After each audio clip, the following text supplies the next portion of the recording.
The afternoon sun bathed the rolling hills of the farm in golden light, casting long shadows across the fields. A gentle breeze rustled the tall grass, and the faint chirping of birds added to the tranquil atmosphere. In the middle of the yard, 12-year-old Luke ran barefoot, his dusty jeans rolled up at the ankles and a beat-up soccer ball bouncing ahead of him.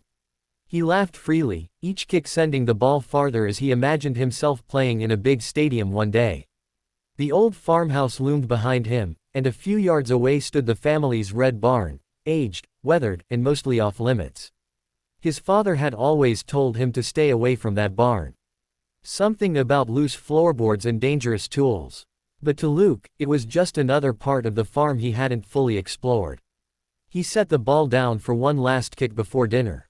Drawing back his leg with exaggerated flair, he sprinted and launched the ball with all his strength. The ball lifted into the air with a perfect arc, but his satisfaction vanished the moment he realized where it was headed. The wind nudged it just enough off course, and he watched in horror as it cleared the wooden fence and sailed toward the forbidden barn. With a loud thud, it disappeared behind the slightly ajar barn door.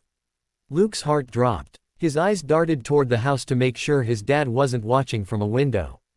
All was still. The cheerful playfulness faded from his face, replaced by a mix of dread and curiosity.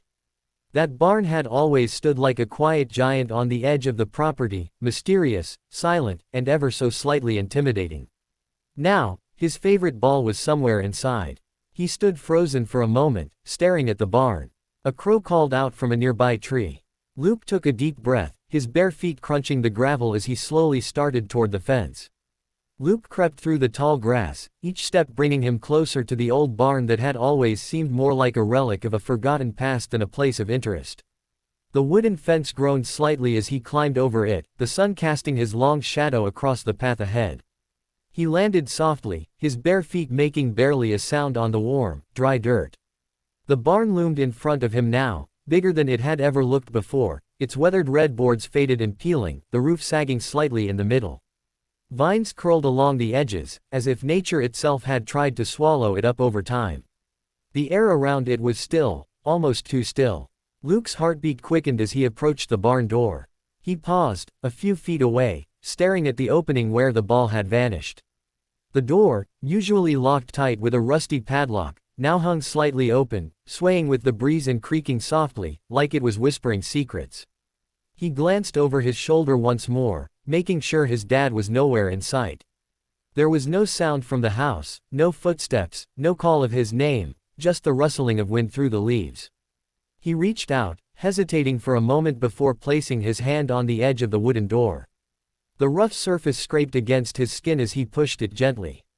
It creaked louder now, revealing the darkened interior inch by inch. Dust floated in the sunlight that cut through the gaps in the barn's walls, dancing like tiny spirits in the stale air. The scent of old hay, oil, and aged wood filled his nose, making him wrinkle it slightly. "Just grab the ball and get out," he muttered under his breath, trying to summon courage. But something about the air inside the barn felt different, not just old, but heavy, like it was holding its breath. His eyes scanned the dim space, adjusting slowly to the darkness. He couldn't yet see the ball, but something about the shadows inside seemed to be calling him in, urging him to take another step. He swallowed hard. One foot over the threshold, then the other. Luke was inside. Inside the barn, the world seemed to change. The outside sounds, the birds, the wind, even the occasional creak of the farmhouse porch, were muffled, as if the thick wooden walls swallowed them whole. Dust floated in the still air, illuminated by slanted beams of sunlight breaking through the slats in the siding. Luke stood motionless for a moment, allowing his eyes to adjust to the gloom.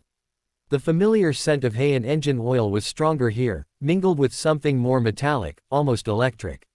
The barn's silence was so complete, it felt like even the dust motes dared not move too quickly. He took a cautious step forward, the creaking of the floor beneath him loud and sharp in the quiet.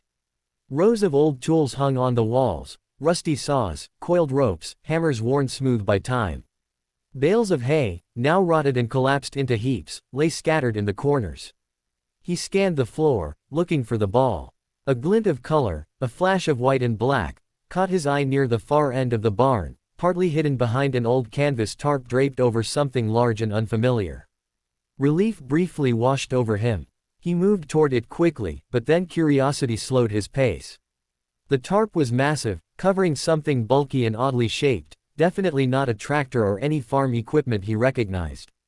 The soccer ball had rolled up against it, resting just beside one of the tarp's corners. Luke reached down and picked up the ball, brushing off a layer of dust. He could have turned and left right then. But something about the covered object pulled at him, like a thread tugging at the edge of his thoughts. He crouched down and gripped the edge of the tarp. It felt heavy in his hands, thick with age. He hesitated, his fingers tightening. Then, with one swift pull, he peeled it back. Beneath it, glinting in the fractured light, was a sleek, midnight black car, low to the ground, with sharp curves and polished chrome detailing.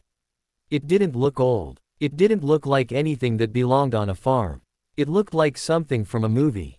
The car's body gleamed despite the dust, and the emblem on the hood, a silver falcon with outstretched wings, sent a shiver down Luke's spine. "What is this?" he whispered, stepping closer. His reflection warped slightly in the shiny metal as he reached out to touch the cool surface. Every beat of his heart seemed to echo in the barn, faster now, louder. Whatever this car was, it wasn't just a car. And it definitely wasn't supposed to be here.